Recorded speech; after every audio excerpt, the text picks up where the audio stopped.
Налоговая служба существенно упростила порядок уплаты налогов. Об этом на правительственном совещании в Новоогарево президенту России доложил министр финансов Антон Силуанов. Отныне, например, есть возможность уплаты платежей через личные кабинеты, не посещая налоговую службу. Это позволит, чтобы текущая задолженность не накапливалась, а обязательства перед казной выполнялись в соответствии с действующим законодательством.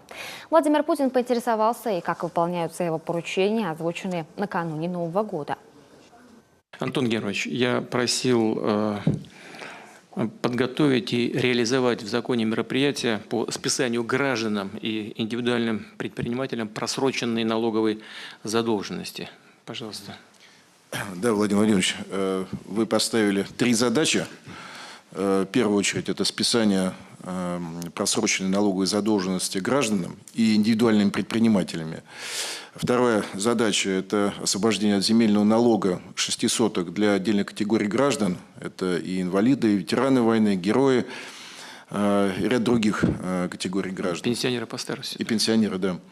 И третье – это отказ от налогообложения возникших доходов в результате списания задолженности, будь то перед банками, будь то перед коммунальными платежами, потому что по действующему законодательству такое списание сопровождается и уплатой налогов. Соответствующий закон был подготовлен и принят в декабре прошлого года. По индивидуальным предпринимателям была списана задолженность еще и по налогам, по спецрежимам, по упрощенным налогам, по единому налогу на вмененный доход и по оплате патента. Что важно, что налоги списывались по состоянию на 1 января 2015 года. Кроме того, мы законом еще и предусмотрели списание задолженности по страховым взносам для индивидуальных предпринимателей по причине непредставления отчетности по состоянию на 1 января 2017 года. Что касается освобождения от земельного налога отдельных категорий граждан в рамках размера 6 соток.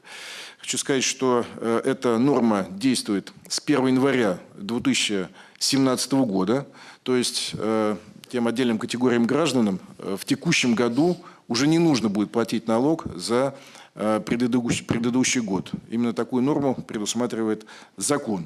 То есть фактически мы сделали задним числом еще. Да, задним числом. Вот.